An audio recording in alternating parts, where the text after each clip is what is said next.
Up to 77% of people experience foot pain at some point in their lives. Our feet actually carry a heavy burden carrying us throughout the day. However, they are one of the most neglected parts of the human body. So by showing your feet some care, you could potentially improve your overall quality of life. That's why we're so glad today to be joined by Dr. Emily Splichal. Dr. Emily is a functional podiatrist and a human movement specialist. During this live, we're going to discuss exercise for healthy feet, the importance of being barefoot, minimalist shoes, and so much more. So,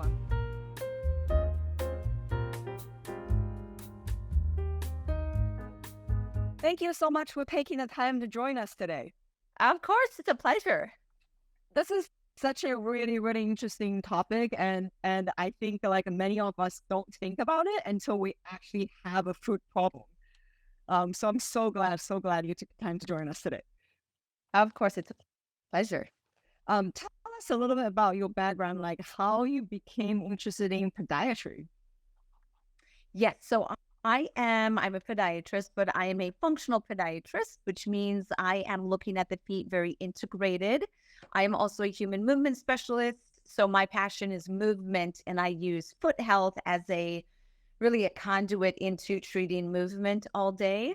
I've been in fitness for over 22 years. I was an athlete myself. So again, everything goes back to movement and me helping people optimize their movement and movement longevity.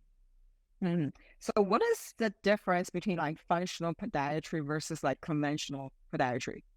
Functional podiatry, kind of like functional medicine, is going to be looking at the entire body. We are factoring in functional movement, but also diet, sleep patterns, stress, really anything that's going to affect the body from a holistic perspective. I'm also very big in autonomic nervous system and how stress levels and the balance of your breath, inflammation in the body, how that can affect your overall foot health. My interest in podiatry is also very much based around the neurological system. So what's happening to our peripheral nerves and how that is connected to the autonomic nervous system. You almost answered my next question because I was just going to ask, since you're a movement specialist, how does the way we move actually impact our feet and then also the overall comfort? Yes, so the way that our foot health affects our movement, and then ultimately our movement can affect our feet. I often tell my patients that our feet are the only contact point between the body and the ground. So obviously it plays a very important role in how we move, stabilize, activate, connect to really our center of gravity, our core, our glutes. However, you can have also a top-down effect, which means that if your center is not optimal, then that can start to present itself in the feet as well. So sometimes I will see plantar fasciitis patients, and really the issue is further up the chain. It's not the feet, it's not a bottom up, it's a top down. So I need to speak to them about pelvic floor, pelvic balance, and what's happening a little bit higher up to ultimately get past, in this case or this example, plantar fasciitis. This is so interesting.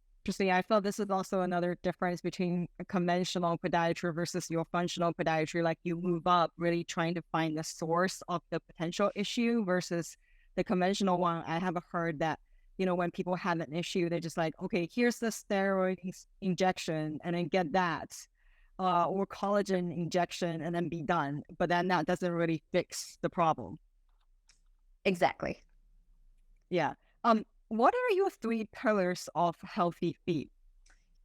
Yes. So my 3 pillars of healthy feet is pillars or pyramid, like a pyramid, you could think of it that way as well, is going to be activation, strength, and then recovery. So if people want to think about healthy feet for movement longevity, we have to make sure at our foundation, or one of the pillars is, do we feel our feet? Are we stimulating the nerves in the feet? Do we do that through barefoot movement, through targeted stimulation, such as some of the Novoso products, or vibration?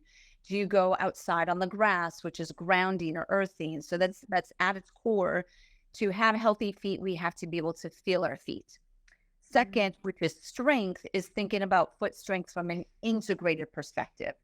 So I often tell people that if your feet are strong, but they're not connected to the rest of the body or integrated with the rest of the body, then it almost doesn't matter, right? So strong feet are integrated feet. And I call that foot to core stabilization or foot to core sequencing. And then the third pillar or the top of our pyramid is going to be recovery. And recovery is something that we need to do every day. It could be a foot release. It could be, again, sensory stimulation can be very important to foot recovery. Circulation is part of how I look at foot recovery. And what can we do on a daily basis to support the micro circulation to our feet? And that's the itty bitty blood vessels that go all the way down to the nerves, to the skin, to our muscles, to our fascia, and keeps our feet functioning. Wow. It's really integrated and complicated too. Yes. What are some common causes of the foot pain?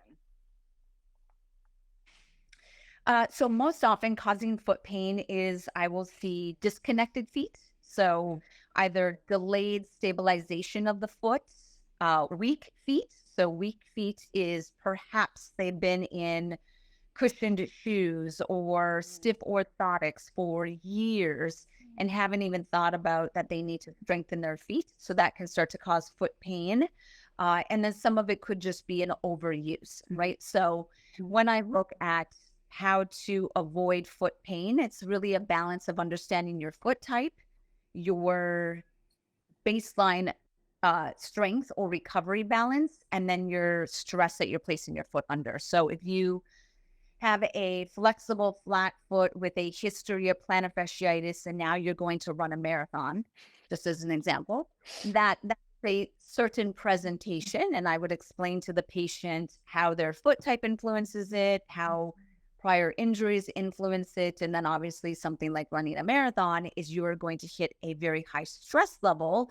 So how do we essentially understand this, understand our feet, take ownership of our foot health? That is very important. And then what can we do to offset that tissue stress as much as possible so that you don't get injured in the first place? I love this personalized approach because each person have really different like foot types. Yeah. So you mentioned like different foot types. So why do people with, flat feet experience ankle pain? And then like what are some things that they can do to help it?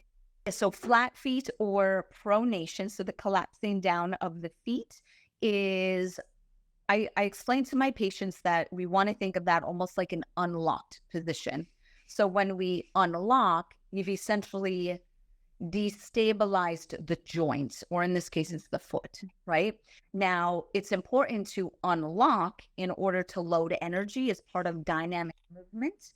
But if we are excessively unlocked or locked when really we are supposed to be stable and locked, then that's where things start to happen. So pronated, unlocked starts to cause transfer stress up the chain. In this case, you were asking about the ankle. It's going to transfer up to the next joint, which would be the ankle. So is there anything that they can do to help with that? I teach patients how to find neutral. So understand how to rotate the foot, how to find a more stable locked position, exercises, foot to core sequencing I teach. And then sometimes you might actually need to use orthotics. And that's okay if you do. I see a lot of patients who are trying to get out of orthotics, and I might need to just educate them that they actually need the orthotics. But let's do orthotics with our exercises so you still are strong despite using something like a custom orthotic. That makes sense. Somebody just asked what to do for a bunion. Maybe we can explain what is a bunion first, and then some tips to help, and then what to do about it. Yes. So a bunion is a deviation of the big toe. I don't have my foot model, a deviation of the big toe to create a bump. So I'll kind of show here. It would be a bump on the side here. But really what is shifting over is not just the toe, but it's actually the long bone, which is a metatarsal. So your toe will end up looking like this. This is the metatarsal swinging over. What allows the metatarsal to swing over is ligament laxity or instability in the midfoot. So I know a lot of people will blame shoes. And or genetics, they'll say that they inherited or the bunions are hereditary. Bunions are not hereditary. It is our, sorry, it is our connective tissue that is hereditary.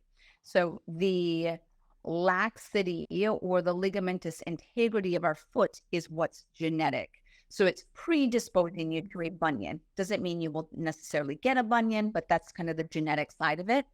Otherwise, it would be the pronated unlocked foot that I had mentioned earlier. That unlocking of the rear foot destabilizes the midfoot, which allows the first metatarsal to swing out, and now you have a bunion. And what can we do about it? So stabilize the foot, strengthen the foot. Really everything that I do for overpronation is how I would approach a bunion, with the exception of toe spacers. And people absolutely love toe spacers. These I do have. So toe spacers, people absolutely love these. And there was a interesting report recently that someone shared on LinkedIn about one of the fastest rising foot care products is actually toe spacers. That is a dramatic increase over the last couple of years. It's really interesting. I recommend toe spacers to probably almost every single one of my patients. That is cool. But then that also means you can't really wear like pointy shoes, right? That I think part of the reason people blame on the bunions is they wear pointy shoes and then like, yeah. So when you have toe spacer, I guess you can't really wear that. Yes, then you have to go wide. Yeah, right. Yeah, bring out your Birkenstocks. Yeah. This is really cool. So, what do you know if a foot pain is something more serious than, you can't just ignore it? Something serious like Achilles tendonitis.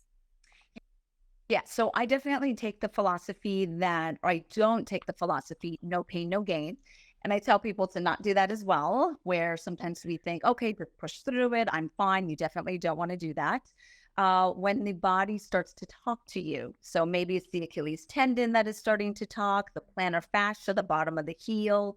We really do want to back off. And when I approach a patient, whether they're acute or chronic, my first step is always to try to put out the fire. That's what I call it, put out the fire. And it's to try to get some control back under the tissue for the patient. It is typically a 2-week period where I will manage stress. I might put them in arch supports. I'm going to manage some soft tissue release work. I teach the patient how to do that. Manage inflammation. I know that this is a totally debated thing where is there inflammation or not, but I still do something for connective tissue integrity. And then the final one is to minimize stress. So stress, inflammation, usually I do systemic enzymes. So they're my 4 S's. So minimize stress, systemic enzymes, SMR or self-myofascial release, and then support. And can I just put the patient in this controlled environment for 2 weeks to try to get back in control? This is putting out the fire. Once I put out the fire, then I start to look at from an integrated perspective, why did this happen in the first place?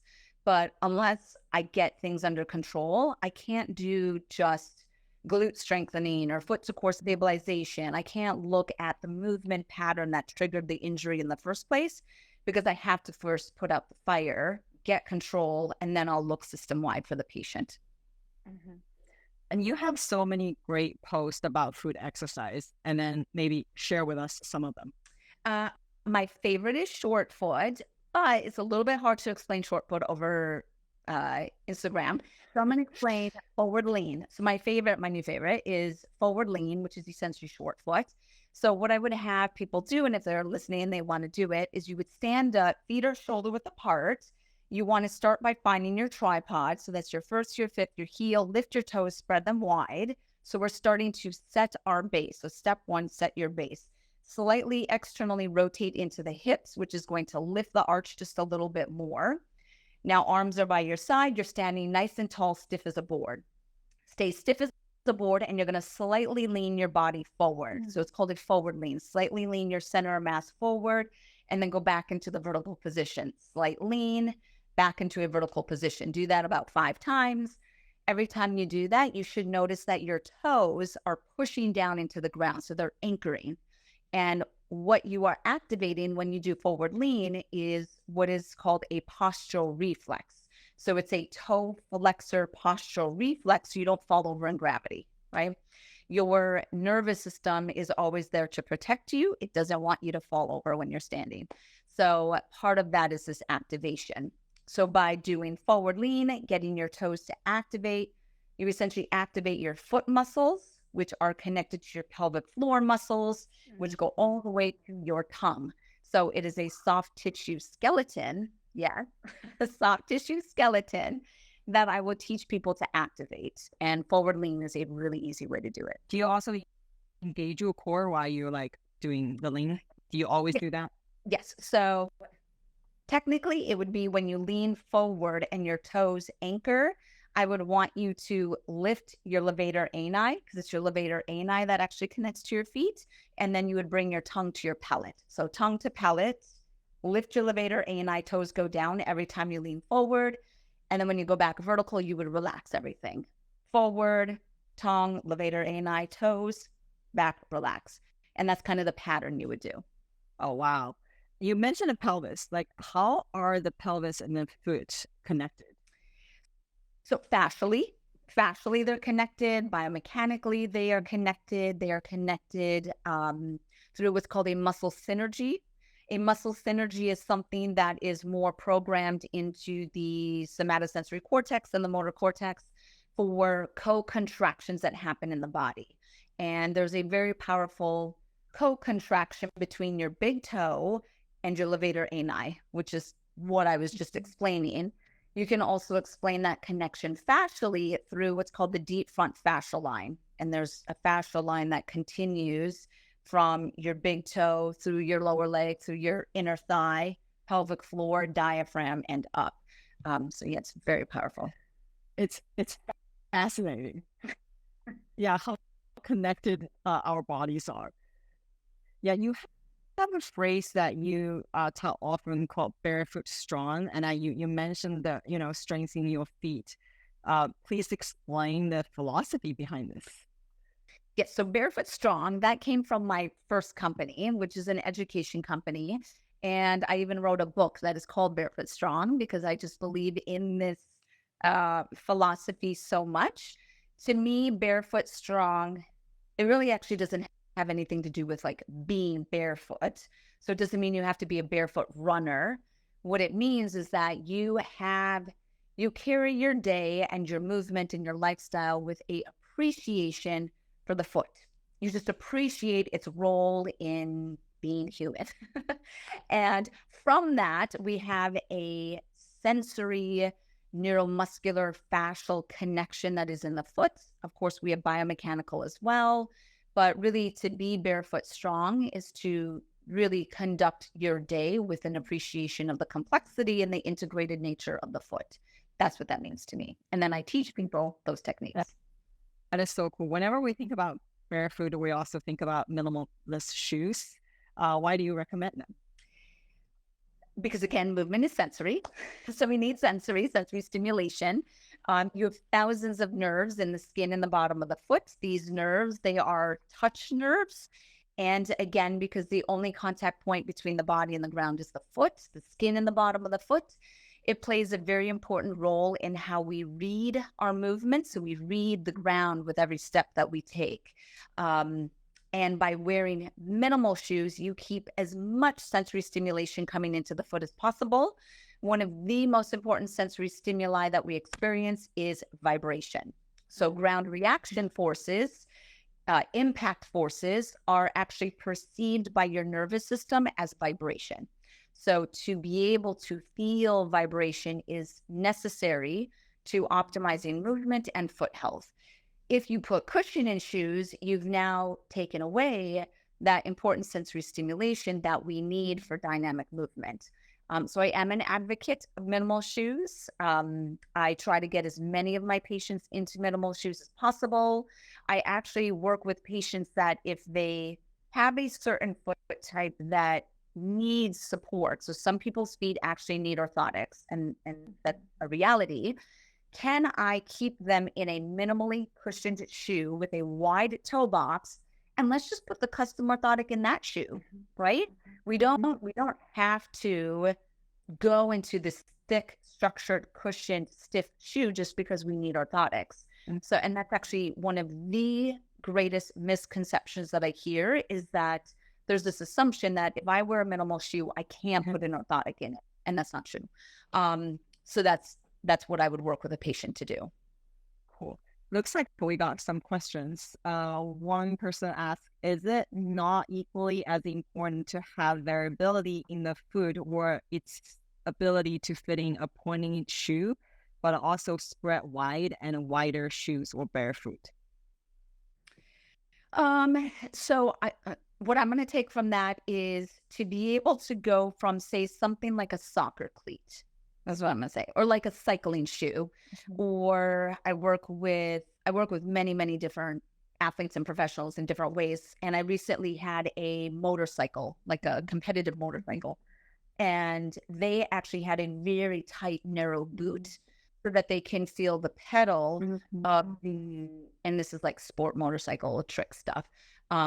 So yes, so for that patient, I can't make his foot super wide so that he can't fit into that boot and then not do his sport, right? So it is a little bit about balancing that. I do try to get patients who are in like a soccer cleat into a wide shoe when they're not on the field or on the court, so that we can reverse that stress and manage that stress. That makes a lot of sense. Another person asked, why do the bottoms of my feet hurt so much when I wake up in the morning and step out of bed, particularly the heels? Sounds like a case of plantar fasciitis. But what I will say on that is foot pain, a lot of soft tissue foot pain, plantar fasciitis, Achilles tendonitis, post-hip tendonitis is oftentimes worse first step in the morning, because when we sleep, let's say we're in bed sleeping 6 to 8 hours, right? Part of as we go through the sleep cycle is we dehydrate a little bit. So your connective tissue does dehydrate. Inflammation does make connective tissue sticky. So the little fibers of the plantar fascia overnight when we're sleeping are starting to kind of get stuck together. And then you wake up, you put your feet down, and you essentially go and you pull on them being stuck to each other. And that's why we get it. And a fun fact for this individual, that's called post-static dyskinesia, is actually what that is. So they're describing it. Interesting. So how do you address that? Do you like drink some water when you wake up and don't move suddenly, like let your body wake up a bit before you start moving? One of the best ways to hydrate tissue is either to roll and release or to move. So what I would say is, could they wake up, they didn't even step down yet from the bed. Could they maybe take their foot and maybe rub their knuckle, kind of warm it up this way, do some little stretch, point flex, something so that you're warming up the soft tissue. That's what you could do. So cool. So cool. So how can someone work with you? So I see patients virtually and in person. In person, I'm in Arizona. Virtually, the world is my oyster. I see patients everywhere. And actually, a lot of my patients are not even in the US. They're in various countries around the world. But my website is my name. So dremilysplichal.com. It does link off of my Instagram. And then I spend an hour with every patient, goes through virtual or in person. My consultation is exactly the same. When I do go through it, I always create a personalized protocol for every single patient. I do have some at-home protocols for bunions, plantar fasciitis, and overpronation that can be found on my website. And sometimes that's a way that a patient could get started. And then I have tons of content that is available on YouTube and out on the internet to try to educate people so that they can start this journey possibly on their own. Well, we just got a testimonial. Somebody took your foot core workshop at Equinox. You're amazing. Highly recommend. Thank you. I know you also have an at-home foot program. Tell us about that. Yes. So the at-home foot programs would be a way to start the process of how to treat, again, these big conditions: bunions, plantar fasciitis, overpronation. Now, it's not Obviously, I'm not doing the assessment. So if someone does the plantar fasciitis protocol, maybe they do it for 6 weeks, depending on the severity of their plantar fasciitis, that might be all that they need to do. And it's sort of $100 for each program. So could you help get yourself out of this cycle of heel pain and plantar fasciitis for $100? That would be awesome. I try to do that. Now, if you do it and you're not improved, that's where I would say, okay, I would do an assessment with me. I might actually be wanting to rule out, do you have degeneration? Do you have a partial tear of your plantar fascia? So I get in a little bit more specific. And then the same thing with overpronation, depending on your type of flat foot. I actually have a lecture on YouTube that is about foot typing. So if people think they have a flat foot, they might have a different type of foot, or what kind of flat feet do we have? I actually go over all the different types of flat feet. And the listeners might not realize that there are many types of flat feet. So I go through all the different types and which ones can be strengthened, which ones need orthotics, which ones maybe need surgery. I mean, that might be a reality. So I kind of guide and go through that process as well. Amazing. This is so fascinating. Thank you so much for sharing everything. Anything else you'd like to share? I mean, no, just keep thinking about your feet. My one go-to that I would say just to start the process is to release your feet at least twice a day. I would suggest a neural ball, which I have for my company, but that's totally biased.